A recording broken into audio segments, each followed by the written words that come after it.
عذاب النار يا مفتح الأبواب سقنا خير الموت برحمتك يا أرحم الراحمين وبحرمة سيد المرسلين والحمد لله رب العالمين. Fethiyle çok hayırlar olmuş, çok hayırlı hizmetler olmuş.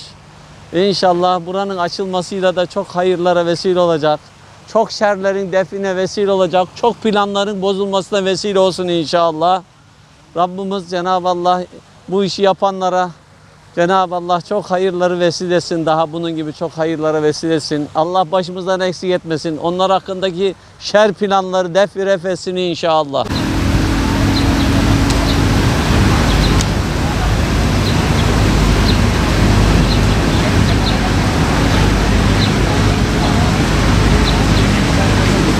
Mehmet Uysal, Ankara'dan geliyoruz. Bir grup arkadaşımızla beraber Ayasofya'nın açılışı için geldik.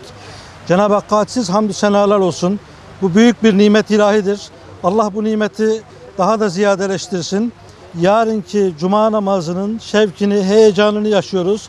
Sanki asırların ötesine gidip Fatih Sultan Mehmet Han Hazretlerinin böyle arkasında namaz kılıyoruz gibi. Akşemseddin Hazretlerinin, sanki bütün Peygamberimiz Resul-i Ekrem Aleyhisselatü Vesselam'ın Konstantiniye bir gün fethedilecektir. Onu fetheden asker ne güzel asker.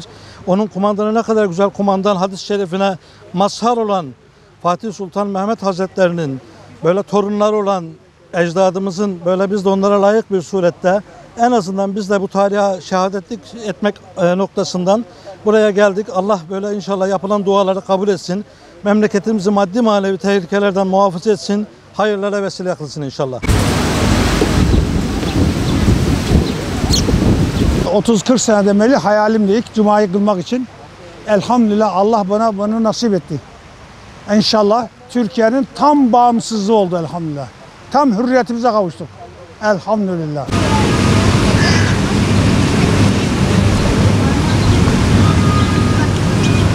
İsmim Fatih Ergül. Ankara'da din görevlisiyim. Ayasofya heyecanını yaşamak için izin aldık. Zaten 2 görevliydik. Geldik inşallah buraya. Elhamdülillah Rabbimize şükürler olsun. Gerçekten inanılması zor bir şey.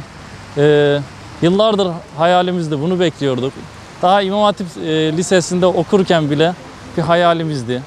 İlk cuma namazında burada kılmayı hayal ediyorduk. Rabbimize şükürler olsun. Osman Yüksel Serden Geçti'nin dediği gibi Fatih Sultan Mehmet'in torunları ey Ayasofya bir gün seni camiye çevirecekler. Gözyaşlarıyla abdest alıp secdeye kapanacaklar. O nesil olmanın inşallah verdiği bir heyecanla. Sonra Necip Fazıl'ın tabii ki ifade ettiği gibi ey gençler diyor bırakın biraz daha rahmet yağsın. Her yağmurun arkasında bir sel vardır. İşte o sel Ayasofya'yı açacak diyor. İşte o selin üzerinde bir çöp olsak bu bize yeter diyor. Biz de o selin üzerinde bir çöp olmanın verdiği hissiyatla, duygu ve düşünceyle buraya geldik. Ama tabii onların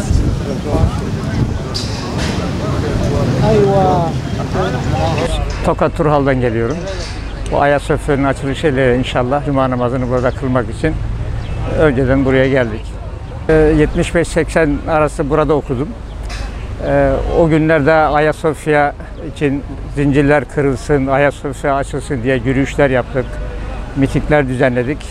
Rabbim nasip etti ölmeden. Ayasofya'nın açılışını inşallah yarın 86 yılın sonra onun hürriyete kavuştuğunu göreceğiz ve bundan da biz Müslümanlar olarak sevinçliyiz. 86 sene bu cami Müslümanlara kapalı kaldı. Allah tarafında kapıları mühürlenen insanlar bu camiyi kapattılar. 86 sene kapalı müze olarak kaldı. Allah tarafından birileri de geçti. Hamdolsun açıldı. Yine namaz kılacağız burada Allah'ın şükürler olsun. Namaz kılacağız, bayram namazları kılacağız, secde edeceğiz, rükû edeceğiz.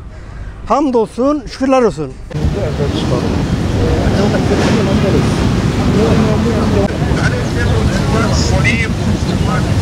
لا لا ليش ما يصير